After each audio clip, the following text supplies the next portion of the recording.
Most of us associate waves with peaceful beach scenes. In fact, many people use the sound of waves to help them go to sleep every night. But sometimes, these seemingly innocuous waves grow in stature and become truly dangerous. Today, we're looking at 10 massive waves caught on camera. In 2010, an Antarctic cruise ship with 88 American passengers and 77 crew members aboard sustained damage after being battered by brutal waves. The Scarified declared an emergency, reporting engine damage amid heavy seas and 55-mile-per-hour winds when it was northeast of the South Shetland Islands on its way toward its destination in Argentina. However, the crew of the 24-20-ton ship managed to overcome the damage and was heading safely back to its scheduled port at 4 knots. Yesterday, the vessel's operator said the captain mentioned that in nearly 160 trips to the Antarctic Peninsula, he had never seen such weather. The ship declared an emergency when it lost power and communications after a 30-foot wave washed over the deck and took out the windows on the bridge. None of the passengers were injured.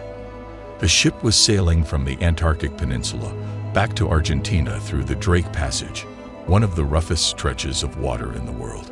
Video of the Scarified bobbing in high waves was filmed from another ship, the National Geographic Explorer, which saw the Scarified in distress and stopped to monitor the situation. Crew members were able to rig a line to send a satellite phone over to the crippled ship. On July 22, 1946, the U.S. military tried a new type of nuclear test. A joint Army-Navy task force had suspended a nuclear device, oddly named Helen of Bikini, 90 feet below the surface of the water in the middle of Bikini Atoll, one of the isolated rings of coral and land that make up the Marshall Islands. Arrayed around the 21-kiloton bomb were dozens of target ships. The Navy had a point to prove in this new era of nuclear warfare, in which the Air Force could rain down explosives on entire nations. What use was a naval force? The military leaders who proposed the test wanted to show that their ships could ride out a nuclear attack and that the fleet was not obsolete.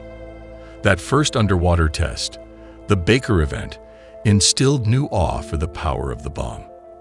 The Navy had believed that many of the target ships could survive the blast, be decontaminated, and sail out of the lagoon. But within 2 weeks, Navy leaders had to admit that the ships were so soaked in radiation that they couldn't be saved, and the Marshall Islands became a graveyard for irradiated vessels. A subsequent test, Wahoo, produced a spray dome that rose 900 feet above the surface of the water, followed by a hot gas and steam bubble that burst through, throwing out jets of water in all directions up to a height of 1,700 feet. When the plume collapsed, the base surged outward to a distance of 2 miles downwind, reaching a height of 1,000 feet, traveling at an initial speed of 75 miles per hour and decreasing to 20 miles per hour after 10 seconds. The video of the Wahoo event is truly amazing to behold. An astonishing video began circulating online in 2018. It shows a surreal and stomach-dropping scene.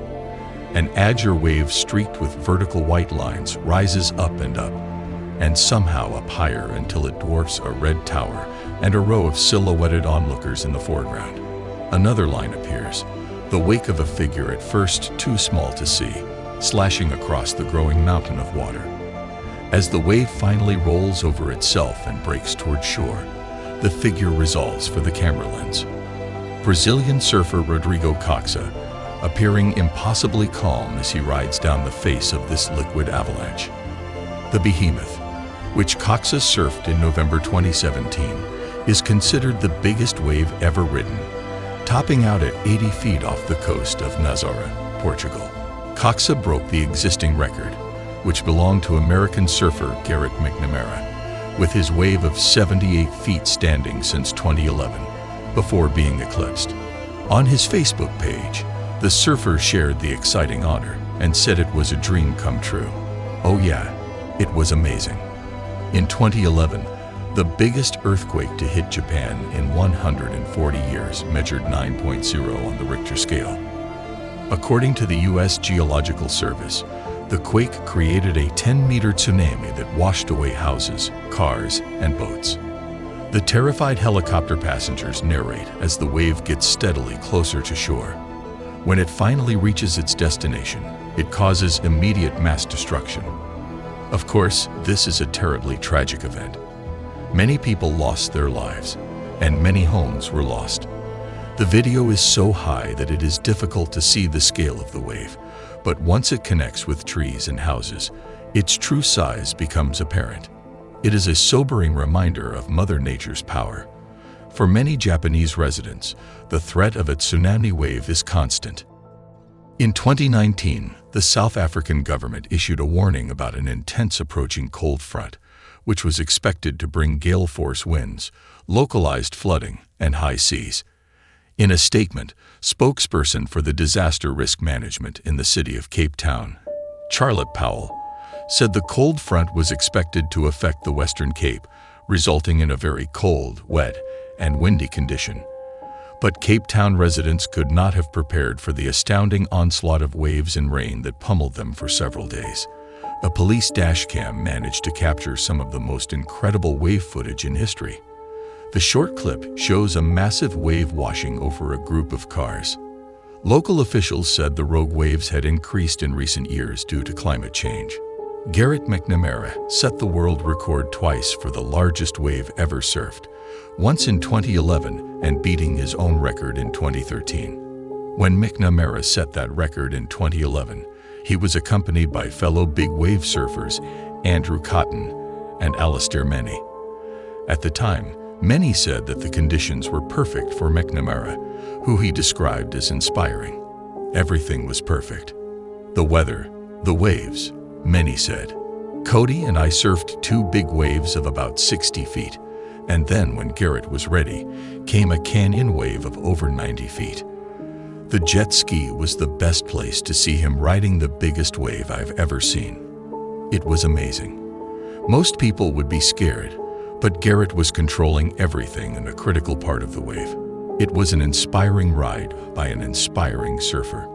But McNamara outdid himself when he managed to catch a 100-foot wave in 2013. "You're just going so fast," McNamara told ABC television. "Oh, you're just going so fast. It's really similar to snowboarding on giant mountains, and you're just chattering, flying down this bumpy mountain. Your brain is getting rattled. Your whole body is getting rattled." He said he was relieved to have avoided a rocky section of the coast. McNamara began surfing at 11 and turned professional 6 years later.